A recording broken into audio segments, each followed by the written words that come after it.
The PVR Inox on Saturday 14th of October announced a PVR Inox passport. Now, what is a passport? A movie passport, as announced by PVR, is a subscription pass using which one can watch up to 10 movies for just 699 rupees a month. The passport will help fund film industry and of course motivate consumers to watch more movies in theatre frequently. Now, moviegoers can purchase the passport for a minimum subscription of 3 months, and the passport is non-transferable in nature. Now, the passport, however, excludes premium offering including IMAX, Gold, Lux and Director's Cut. But a passport to watch movie. What does it entail, Krishna? It's exactly what how it sounds, Shweta. How, your passports are to do with airports. How is it that a passport has got to do with the movie hall right now?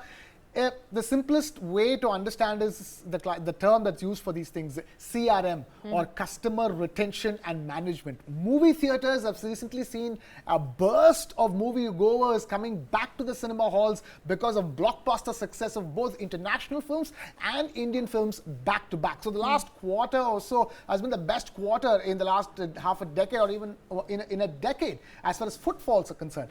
Obviously, movie chains don't want that momentum to slip. And obviously, they don't want the momentum, the kind of footfalls to happen only when there are blockbusters happening, but to sort of keep the momentum going. So this is clearly an effort. PVR, one of the biggest chains in the country, making it a point that, like, now that you've tasted quote-unquote blood, if I may, in the sense that the fun and the joy of being at the movie halls. Let's keep that taste going. Absolutely. So that's the fundamental idea behind something like this. All right.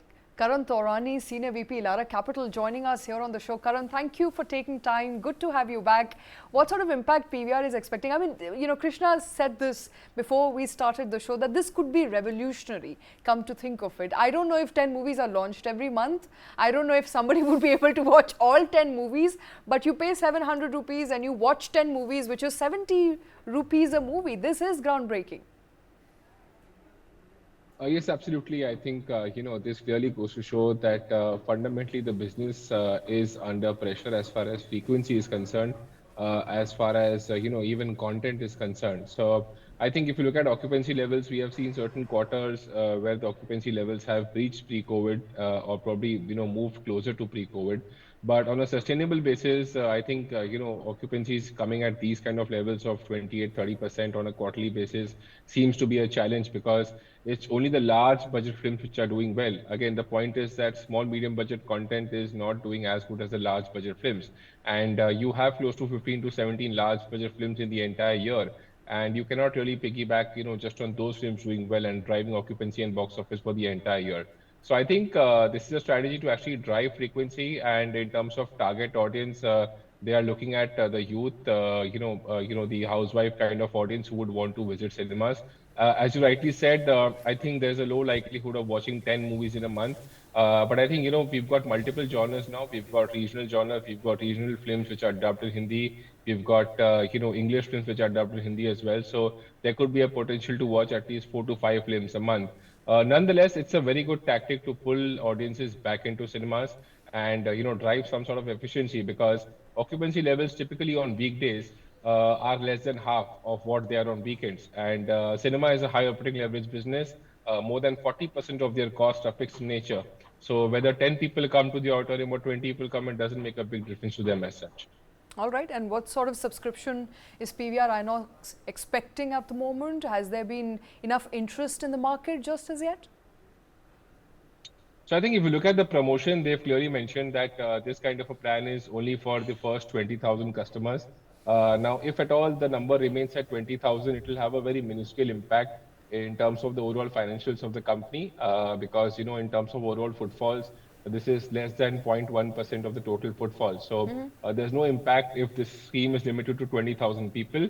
But if at all this offer is extended for more time, or, for more, customers rather, this is bound to have a positive impact in terms of occupancy and in terms of footfalls.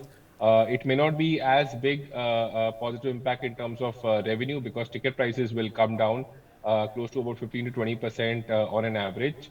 But as I said, these 17% occupancy levels on weekdays, can potentially move to 20 to 22% over the medium term if there is acceptance.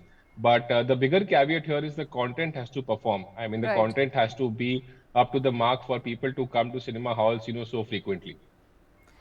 All right, and we don't know if the 20,000 mark has been, achieved just as yet. We don't know if there've been 20,000 subscribers. No, I don't think so. I think it's Okay. going to take some time because, as I said, the slate of content is also very slow. Also, one more data point to share is that in the post-COVID era, a number of Hindi films have come down substantially in terms of releases. So you had close to about 20 to 25 films releasing every quarter in pre-COVID times. Now that number is close to 15 to 17 films every quarter. So you are seeing a big negative impact in terms of the post-COVID era, in terms of the flow of Okay. content, the type of content, which So is what kind of sort of impacting flow of footfalls. content do we have, Karan, at the moment? How many movies are releasing monthly? So if I were to, let's say, subscribe to a plan like that, how many movies can I really watch? How many movies release, including your regional cinema, mainframe Hindi cinema and the South Indian cinema total combined? So typically, if you look at India as a market, we are releasing close to 1,000 to 1,200 films every year. This number in the pre-COVID times was almost 1,600 films. If you look at the breakup of this, we were releasing close to 250, 300 films, Hindi films every year, about 150, 200 English films, followed by a big range of regional films, which is across various languages. Punjabi, South is the biggest there, Tamil, Telugu, Malayalam, Kannada, everything put together. So I think broadly, if you look at the numbers, I think the number of films across the board have dropped by anywhere close to 30% plus. So looking at the numbers right now, we would be releasing somewhere close to say 600, 700 films annually throughout the year, which means roughly about 50 to 60 films in a month. But again, how many of those films actually go to cinemas for a long time? Because some of them are there only for the weekend and then they are kind of moved out. Some of them are released only in about 100 screens, which is a very small reach as such.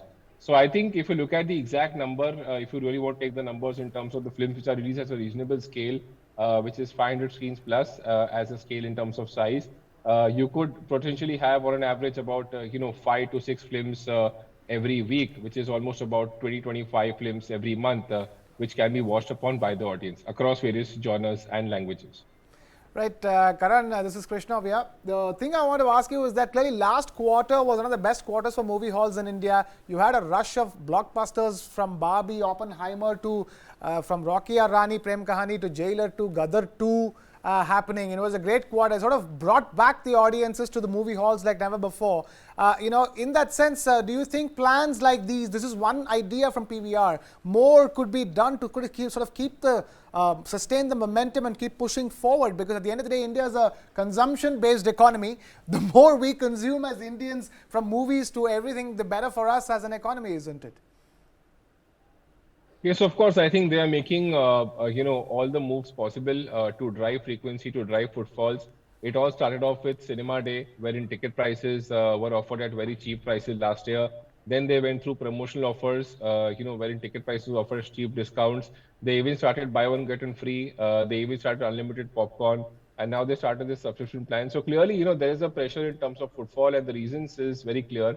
OTT is somewhere a threat, for cinemas because you've got too much of variety of content over there. And even within OTT, if you look at the space, we are moving towards an ad-based model, which is a free-based model, wherein premium content is being offered free. So that's a bigger threat for cinemas because cinema content is, behind the paywall. You have to pay to get into cinemas. So that's one threat which has become even more severe now in the post-COVID era as it was in the pre-COVID times. The second thing is youth is moving away from cinemas in a big manner because the kind of content youth want to watch that is not there in cinemas across various languages. I think they have become very selective in terms of what they want to watch. They want to watch the film only if it is worth the experience and the time and money and effort. And third reason, of course, is the nature of content. The content has been below par. We have not seen films doing well consistently. Small medium budget films have been a laggard even right now. Thankfully, the last quarter, as you said, was very strong because we saw Gadar 2, Oh My God 2, and we saw Rocky Rani, Prem Kani, Oppenheimer, Mission Impossible. All these are last ticket films which did well, fortunately, even Jawan for that matter. So I'm saying that this kind of a thing may not come in every quarter because it's a very tough ask. Close to 85% of Hindi box office even today comes from large budget films. So the more we have a skewed, split here in terms of films across various categories or budget of films, the better it is for the industry. So they're The trying very loyalty hard, program, everything in the sense, a possible. loyalty Yeah. program in that sense helps push those small and medium budget films, isn't it? You know, they will get consistent audience because those audience which would have normally not gone to the movie hall, because they have a pass, they end up going and watching that movie, although it's not a big budget movie. So would you, in a sense, is it wrong to say that these kind of loyalty, schemes help those small and medium budget movies? It could potentially help, but as I said, not in a big way, because you're looking at a very small target audience. It's typically, targeted to the housewife and the students, who could possibly go on weekdays, specifically in the 6 p.m. shows and 3 p.m. shows kind of number. Obviously, in the night shows, you could have other audience as well. But the occupancy levels are very low at, 16, 17% today. And at best, it could go to 22, 23%. I think another concern for them to watch out is that they will give these kind of discounts to the customers. Pricing will come from 220, 230 rupees for a ticket price to 70 rupees. But the bigger problem here is distributor share. I don't think producers in the country are willing to, shelf out or, kind of make losses because of this. Because clearly, if you look at the distributor shares, they are fixed at 46% of this current ticket price. And I don't think producers are willing to kind of let go of their distributor share of the old ticket price. So if they continue to charge a distributor share of 46% of, say, whatever, 230, 240, they will still ask for a distributor share of 100 rupees or 110 rupees, which means that they'll have to shelve out much more than what the audience pays as ticket price. So we'll also have to check in terms of whether this model is sustainable or not. Because if the audience comes in, there is a positive impact. Definitely, you can see better ad revenues, you can see higher F&B revenue. But that is provided this audience spends on food. Otherwise, Right. it's a Fair enough. loss-making proposition for the industry. Karan, it feels like with a loyalty program like this, theaters are doomed if they do, they're doomed if they don't. If they don't, they are currently, are at a 16 to 20% occupancy level, could go up to 22 if a program like this works. But if it works, it hurts On weekdays. on weekdays, and then it hurts their bottom line if they are to launch a program like this. What is your outlook?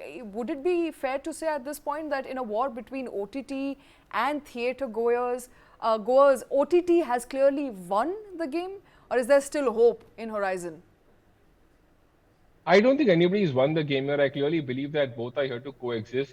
I think it is just the potential growth, and it is just where the industry is heading. So, a year back, OTT industry was heading towards SWOT, behind the paywall. You had to pay for the content that you have to watch.